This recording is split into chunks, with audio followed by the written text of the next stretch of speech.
énième book haul, 12e pour être exact, qui est le book haul d'anniversaire de Mademoiselle, mais en fait le truc c'est que bah on vous le dit parce que sinon vous en seriez pas rendu compte. Bah non, vu qu'elle s'est acheté autant voire plus de livres que moi parce que madame ça paye maintenant. Sauf qu'elle a même pas attendu ça paye. Non, c'était prévisionnel. Bref, donc passons tout de suite à la suite, mais comme d'habitude on vous met en barre d'infos les timecodes pour pouvoir accélérer si vous voulez pas tout voir, notamment parce que là on va commencer par tout ce qui est graphique, donc bah, tout le monde ne s'en soucie pas forcément. Mais par contre, cette fois-ci, on prévient, il y a 2-3 livres où on n'a pas la moindre idée, ou une très vague idée de là où il faudrait les mettre en fait. Ou de quoi ça part tout court. Parce que soit on connaît pas le résumé et on veut pas le savoir, soit on connaît juste pas la catégorie dans laquelle faut le mettre, soit on connaît l'histoire mais on sait juste pas où le mettre. Voilà, tout est possible. Bref, c'est parti. On commence avec les tomes 14. Les shoujo. Avec les shoujo, merci Clémentine, et les tomes 14, 15 et 16 de Wolf Girl and Black Prince. Donc voilà, je vais aussi montrer un par un avec le gant. Voilà, parce qu'il y a toujours la fille dont j'ai oublié le prénom, vous savez. Moi, Et le code barre. Moi les prénoms. Oui, et puis il y a le prix aussi. Hein. Comme ça vous savez tout. Voilà. Elle est tellement transparente. Exactement. Bah, vous connaissez l'histoire de toute façon. Est-ce que tu penses nous dire de qui c'est les maisons d'édition ou Non. Non. D'accord. Il s'agit donc de Wolf Girl and Black Prince, de, attention pour la prononciation, Ayuko Hata, chez Kurokawa. Ça c'était plutôt facile, ça va. Et bon, vous connaissez l'histoire, parce que j'en ai déjà parlé beaucoup de fois, même si ça faisait un moment qu'on n'avait pas entendu parler. Bon, c'est Sata, et la fille, je me souviens plus de comment elle s'appelle. Ah, j'ai cru que Sata c'était la fille. Non, Sata c'est le garçon. Donc en fait, la fille, elle avait raconté à ses copines qu'elle avait un copain, ce qui est totalement fou. Et elle devait donc se débrouiller avec ce mensonge, et puis elle croise Tata dans la rue, elle se dit waouh, il est vachement canon, je vais le prendre en photo.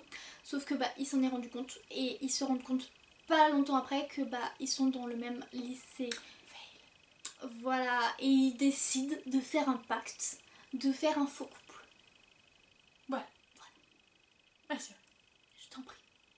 Bon, normalement vous les connaissez, parce que vous avez vu mes updates manga, mais sinon vous pouvez regarder les premiers updates manga. Toujours dans la catégorie shoujo, on a un petit coffret avec les 3 premiers tomes de Rainbow Days. De qui es-tu? De Minami Mizuno aux éditions Kaze. Et bah, c'est un shoujo. Donc normalement les shoujo c'est tout ce qui est plutôt romance, voyez-vous. Et du coup c'est en général, voire très souvent, du point de vue de la fille. Bah non! C'est ça qui est génial avec Rainbow Days, c'est qu'on est du point de vue de 4 garçons. Tous plus atypiques les uns que les autres, mais surtout ce qui les intéresse c'est les filles inévitablement, de manière très diverse et variée, puisque pour faire un rapide portrait, on a le geek, le romantique, le je cumule les conquêtes et l'adepte du BDSM. Voilà. Donc sachant qu'ils sont en seconde au début de l'histoire, je vous laisse vous faire une petite idée. En tout cas, moi je surkiffe. Voilà, donc je vous conseille, même si c'est pas un de tes lectures. Même si Clémentine vous conseille, moi autant vous le dire. J'ai pas fini le premier tome, mais pour le moment je me fais bien chier. C'est génial, je vous dis. Vous verrez dans notre prochaine update manga.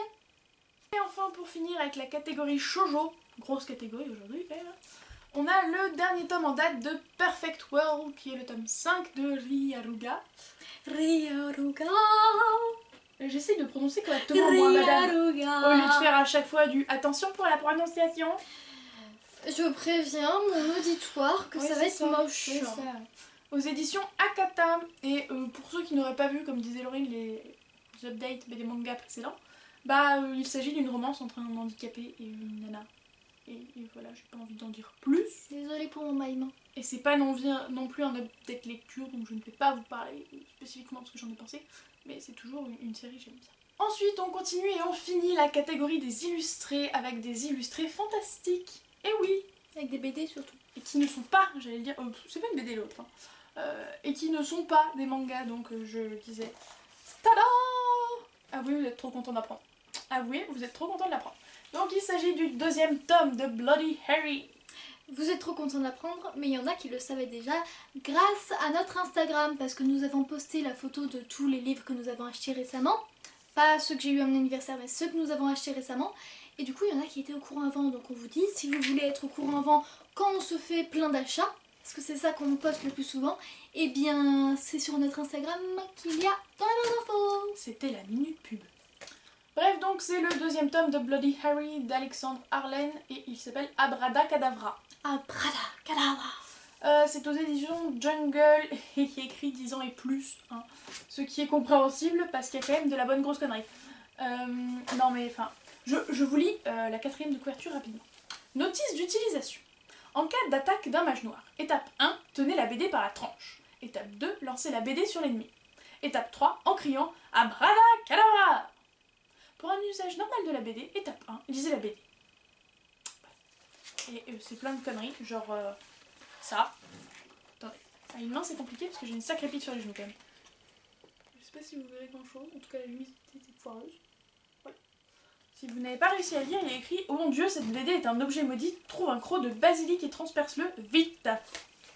Voilà, donc c'est toujours aussi bidonnant parce qu'évidemment je l'ai lu, je me suis empressée de le lire.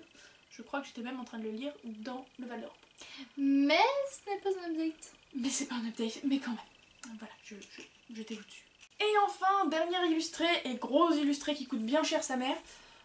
Il s'agit d'Ondine, que vous n'avez pas vu en photo. Oui, ça brille. J'aurais dû vous le présenter au dernier book haul, sauf que bah, j'ai oublié, pour des raisons diverses et variées, mais raisons qui me sont propres. Et du coup, voilà, voici maintenant, on s'en fout hein, quand je vous le présente en soi. Donc il s'agit d'Ondine de Benjamin Lacombe aux éditions Albin Michel. Et c'est une histoire toute courte, toute choupinette et qui coûte quand même la peau des fesses. Voilà, mais qui est sublime. Hein. Je pense que cette illustration en témoigne. Voilà, sa mère, c'est trop beau. Et en plus, je vais pas vous spoiler, mais il y a des calques en fait. C'est bien stylé. J'essaye d'en trouver au début de l'histoire. Ah là, c'est bien là. Juste au tout début de l'histoire. Je sais pas si ça va bien voir à la caméra, mais là vous voyez il y a le calque. Je tourne le calque. Ouh, il y a l'image derrière. Enfin bref, donc c'est sous forme de conte, un peu fantastique, d'où la catégorie fantastique. Hein. Et ça se croque, et c'est génial. Voilà. Je suis pas sûre que ça vaille ce prix-là, mais comme c'est Benjamin Lacombe, je me suis sacrifiée, moi et mon porte-monnaie. Dans la catégorie Bitlit, j'ai reçu Au bord de la tombe. C'est le tome 1 de la saga Chasseuse de la nuit. Et c'est de Janine... ouais ça se dit Janine malgré le E je pense. Frost. Et donc c'était aux éditions Milady. Je ne sais pas du tout de quoi ça parle. Il ne sait plus. T'as bien dû le savoir. Je l'ai entendu une fois dans le... Comment ça s'appelle? Dans un update ou un book haul de Moody. Il me semble que c'est un update. Dont on vous met la film là. Ou là. Ça dépend. Les deux en fait. Bah voilà. Et puis du coup je sais plus du tout de quoi ça parle. Il y a peut-être, enfin il y a du fantastique vu que c'est un bitlit, peut-être des vampires, je ne sais plus. Et puis voilà. Hein. Il y a peut-être des morts vivants aussi. Enfin je sais plus vraiment de qu'est-ce qu'il y a dedans. Enfin, romance fantastique. Voilà. Bitlit quoi. C'est tout pour que enfin ce qui est dedans. Et je vous préviens c'est une série très très longue si vous connaissez pas. Ouais. Avec plein de spin-offs si je dis pas de conneries. Voilà, du coup vous êtes prévenus et puis je vous dirai comment c'est. Quand elle les aurait. Bah là je vais les emmener en vacances donc normalement ce sera bientôt. Je continue avec un de mes cadeaux de Bitlit, donc c'est Je suis une immortelle de Julie Kagawa. C'est vrai que ça fait très japonais ou chinois, c'est étrange. Parce que d'habitude il n'y a pas... Et tu as le droit d'avoir des origines étranges oui, ou japonaises ou... Oui, ok, mais c'est juste que d'habitude il n'y a pas de roman comme ça. Et donc c'est aux éditions Darkness, je dirais. Je sais pas comment ça se prononce. Dark what? Darkis. Oui, Darkis. D'accord, Darkis. Et donc c'est la saga Blood of Eden. Blood of... Non, Blood. Blood of Eden. En Je anglais, t'interdis de dire Blood. Blood of Eden. Et donc c'est le tome 1. Voilà, voilà. Elle a l'air très joyeuse là-dessus, hein, vous trouvez pas? Je sais pas non plus de quoi ça parle. Cette fois-ci ça parle de vampires. Mais sinon je sais pas vraiment. Et puis voilà, romance vampire. On commence la catégorie fantasy. Et la vraie catégorie fantasy. Parce que Bitlit, enfin... C'est pas de la fantasy. Enfin c'est de la fantasy hein. Non, ça pourrait être de la fantastique. C'est fantastique. Pardon, c'est Pas fantastique. fantasy, même pas. Bref, donc fantasy j'ai dit. Alors, suite au super conseil d'un abonné, parce que nous vous écoutons Non, on fait pas de campagne politique, mais voilà, On vous pourrait avez être compris. vos présidentes, hein, coprésidentes. Bref, qui m'avait dit ouais, peut-être que t'aimes pas Six of Crows et que t'as été perdu parce que t'as pas lu la série de base, parce que ces andouilles, ils ont pas publié ça dans l'ordre en France. Et je fais ouais, d'accord, bon bah dans ces cas-là, je veux bien essayer la série de base, et si j'aime vraiment pas la série de base, bah j'abandonnerai les deux séries, hein, parce que, voilà. Du coup, tada, voici Grisha, le tome 1 du coup, de Est-ce qu'on souligne Leif, j'ai jamais su comment ça se dit, attends, GH, comment ça se dit Bardugo aux Moi, j'ai éditions Leg. Milan. Oui, non mais ça se dit pas leg, Laurie. Je sais pas. C'est jambes, leg. Ah. Et est-ce que je souligne le nom chelou quand même, Grisha? Mais on s'en fout ça. C'est chelou. Mais t'as pas lu Six of Crows, tu peux pas savoir pourquoi. Ah, c'est un personnage? Non. Ah. Bref, donc voilà, bah, je vais me lancer dedans. Pour le pitch, je saurais pas vous le faire puisque je ne sais vous faire que le pitch de Six of Crows, puisque je vois pas l'intérêt d'avoir lu la 4ème de Grisha puisque voilà, c'est dans le même univers. Tout ce qu'il faut savoir, c'est que c'est de la fantasy avec de la magie et que aux dernières nouvelles, il n'y a pas de créature particulière, c'est juste magie. On va faire un bond en passant directement à la case jeunesse, mais en restant dans la fantasy, puisqu'ici il s'agit de... Tada, Frigiel et Fluffy. Et là vous vous dites, Flem, t'as régressé là, non? Alors je vous fais le petit topo. En gros, ce sont mes élèves de CM2 qui étaient en train de se ruer sur le tome 3, en train de dire ouah, t'as déjà acheté le tome 3, mais il vient tout juste de sortir, mais c'est trop bien, t'as trop de chance, machin. J'étais en mode Mais qu'est-ce que... mes élèves qui sont en kiff sur un livre, dis donc, mais vous lisez quoi les gars? Voilà, donc je me suis un petit peu incrustée et bah, j'ai décidé de me lancer dans l'aventure et de me lire le premier tome. Donc je ne l'ai pas dit, c'est de Frigiel et Nicolas Digard, pardon, je galère. Le premier tome s'appelle Le Retour de l'Ender Dragon et c'est aux éditions Slalom, qui est une nouvelle dans mes éditions, hein, je ne le connaissais pas du tout. Et bah, je sais juste que c'est dans un univers Minecraft parce qu'en fait Frigiel est apparemment un youtubeur Minecraft. Alors comme j'y connais rien, voilà, mais ils m'ont dit que c'était un youtubeur Minecraft et que du coup bah c'est tout ce que je sais, voilà. Et avec dedans il y avait ça, un tout petit fascicule avec les origines de Frigiel et Fluffy. Alors je me suis dit pourquoi pas vous le présenter aussi tant que j'y suis. Pour continuer, surtout pour finir avec la FFFFFF, donc il nous manquait ici la science-fiction. Et voici donc Scarlett de Marissa Meyer, donc qui est le deuxième tome des Chroniques lunaires aux éditions PKJ. Ouais. Bref, réécriture de contes, ici le chaperon rouge, je pense que c'est assez clair, en version un peu, bah, science-fiction quoi. Non, ma version. Caliente. T'as vu sa cape, elle est trop belle. Oui, bah, ça n'a aucun rapport avec la choucroute. Bref, donc je vais pas trop vite vous en dire plus, tout ce qu'il faut savoir, c'est qu'avant il y a eu Cendrillon, et qu'après il y a Réponse et... Blanche-Neige. Blanche-Neige, merde, j'avais oublié qu'elle était la dernière. Voilà, sachant qu'il y a plein d'autres trucs à côté, n'est-ce pas? Enfin, pas de spin-off, mais... Enfin, si, un peu. Il y a Bref. Heartless qui est sorti Il y a récemment. Heartless, donc qui parle de l'histoire de la Reine de Cœur avant qu'elle devienne la Reine de Cœur. Et il y a Levana qui parle de la méchante de l'histoire. Mais bref, donc moi j'avais pas follement aimé Cinder, mais comme il paraît que la suite est mieux et que Laurine me tannait depuis des années, lol, pour que j'achète la suite, bah voilà, j'ai acheté la suite et puis basta, elle me saoulera plus. Ensuite, pour, on va dire, young adulte, romance contemporain, mais je savais pas vraiment où le mettre, c'est les livres de la série Gossip Girl. Vous devez connaître Gossip Girl. J'espère que vous connaissez quand même. Donc en fait pour mon anniversaire j'ai eu le coffret avec toutes les saisons. Et il y avait un petit livre en ce moment. Et donc c'est Gossip Girl, ça fait tellement de bien de dire du mal. C'est par Cecily von Tigazar. Je suppose qu'elle est allemande ou néerlandaise. Et donc c'est de la collection Fleuve Noir. Voilà, comment vous dire que c'est par rumeur, amitié, trahison, enfin... En vrai, si vous connaissez pas, vous êtes en train de vous porter très bien. Normalement vous connaissez la saga, enfin la série Gossip Girl, donc vous Si vous voyez très bien. pas, tout va bien. Tout le monde connaît. Alors, on continue avec les contemporains, mais ça va être un peu des contemporains parce que je sais pas. Alors, le prochain que je vous présente, je n'ai vraiment aucune idée. D'habitude, j'ai une vague idée du genre. Là, je vous jure, je n'ai pas la moindre idée. Je sais juste que c'est du young adulte. Et je sais pas, d'instinct, je le mettrai dans le contemporain, même si j'ai une arrière-pensée qui me dit non, c'est du fantastique. Je verrai bien. Donc, il s'agit de Lena Wilder Carnet 1 Sauvage de Joanne Elliott aux éditions Lynx, qui sont aussi des petites... Enfin, cette maison d'édition est nouvelle dans ma bibliothèque. Et je l'ai acheté tout bonnement parce que Patatras, là-bas, comme d'hab, Patatras, que je salue et à qui je fais des bisous si elle passe par là, a dit que c'était trop bien et qu'elle ne savait pas de quoi ça parlait vraiment avant de le lire et qu'elle avait été trop surprise et trop heureuse d'être surprise. Donc je me suis dit, bah vas-y, surprends-moi, baby. Donc voilà, j'ai pris le livre. Je ne me pose pas plus de questions, c'est tout. Patatras. C'est ça, argument valable. Et ensuite, à nouveau, dans la catégorie, voilà, je vous présente le tome 2 de, comment ça s'appelait, Les 7 sœurs, voilà. Tome 2 des 7 sœurs, Ali, la sœur de la tempête de Lucinda Riley aux éditions Point. Je vous ai... Final. Non. Le premier tome c'était Maya et je savais pas trop de quoi ça parlait, c'était dans la Pas mystère et en fait j'ai découvert que c'était du semi-historique puisqu'on suit une nana dans le présent et une nana dans le passé.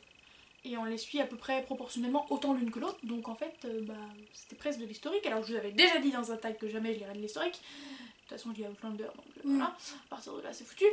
Ouais, enfin il y a de la romance. Bref. Et du coup celui-là je sais pas si je vous le mets en contemporain, en historique, ni l'un ni l'autre. Donc comme il n'y a pas d'autres livres en historique, vous vous doutez bien, je me contente de le mettre en contemporain. Et du coup c'est de la lutte. Voilà. Et pour le pitch, il s'agit de 7 frangines qui ont toutes été adoptées par un même mec qu'elles connaissaient à peine en fait au final, puisqu'il était toujours à droite et à gauche. Et quand il va décéder, elles vont chercher leurs origines grâce à des petits indices qu'il leur a laissés. Pour la romance pour adultes avec fesses, voilà, nous avons les tomes 2 et 3 de Thoughtless. Alors nous avons Insatiable et Intrépide. Insatiable on dit non. Insatiable. Toujours insatiable. Insatiable. Non, ça se dit pas insatiable. C'est horrible d'ailleurs. Dites-nous en commentaire, mais pour moi c'est insatiable. Donc c'est de S.C. Stephens. Et donc là c'est aux éditions Hugo and... Voilà. Quoi ? De la collection de Robot. Voilà, c'est ça. Bon, c'est très lourd, donc je vais en prendre qu'un, hein, parce que ça fait mal à mes petits bras.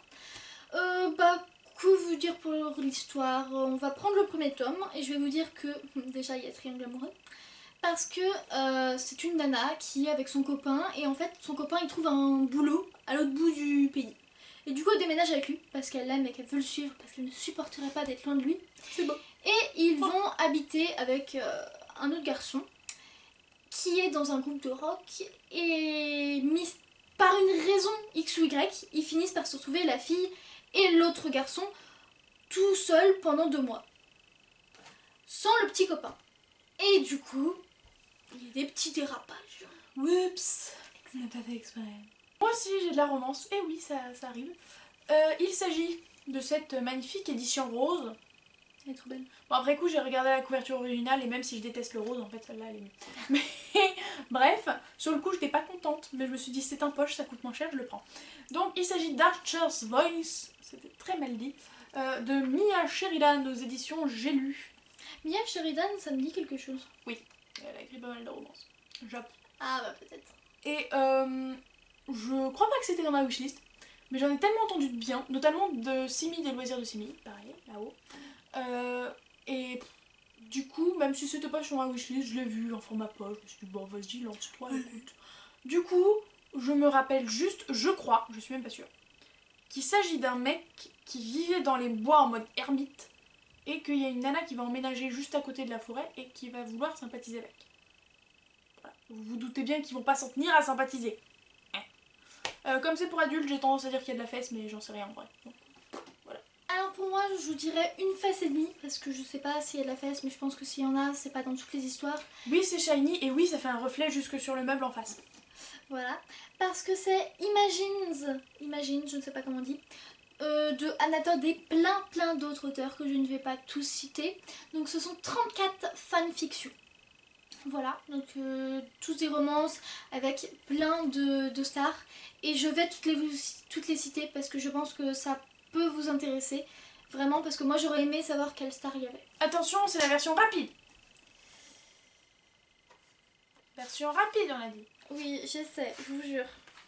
Alors, Il y a Kim Kardashian, Chris Evans, Daniel Sharman, Zac Efron, Norman Reedus, Benedict Cumberbatch, Jennifer Lawrence, Cameron Dallas, Rebel Wilson, Kylie Jenner, Nick Batman, Jamie Dornan, ou Dornan, je sais jamais comment on le dit, Ed Sheeran, Chris et Liam Hemsworth, Shawn Mendes, Channing Tatum, Jared Padalecki et Jensen Ackles, Selena Gomez, Tom Hardy, Zayn Malik, Emma Watson, Dan Howell, Matt Damon, Charlie Hunnam, Nicholas Hoult, Kanye West, Thomas Hiddleston, Demi Lovato, Jimmy Fallon, Michael Clifford, oh oui, Ian Somerhalder, Dylan O'Brien, Niall Horan et Justin Bieber.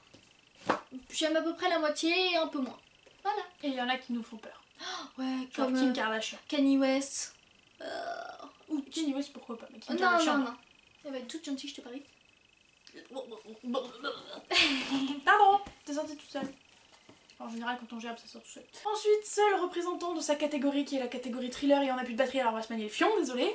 Il s'agit de Les Proies de Thomas Cullinan, qui a été adapté en série ou en film, non, en film, récemment, donc bah voilà. Et c'est Michaela de la chaîne Le Livre Ouvert, que je vous mets là aussi, ou en barre d'infos, qui en parlait super bien. Alors même si c'est une bonne grosse pavasse, bah, je me suis dit vas-y, tente ta chance.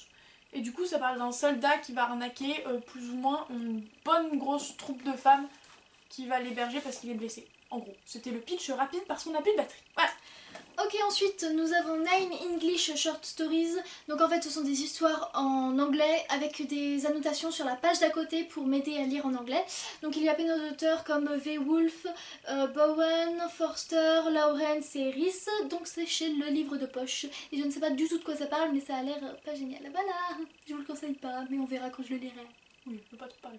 J'espère que ça vous a inspiré à acheter des livres ou pas d'ailleurs. En tout cas, ce book haul vous a fait plaisir. On espère que vous passez d'excellentes lectures. D'ailleurs, on aimerait bien savoir de quoi il retourne dans les commentaires. En tout cas, on vous fait de gros bisous. On vous dit à la prochaine et surtout, on vous dit ciao. Ouh, pour clôturer tout ça. Voilà, moi je vous dis ça aussi.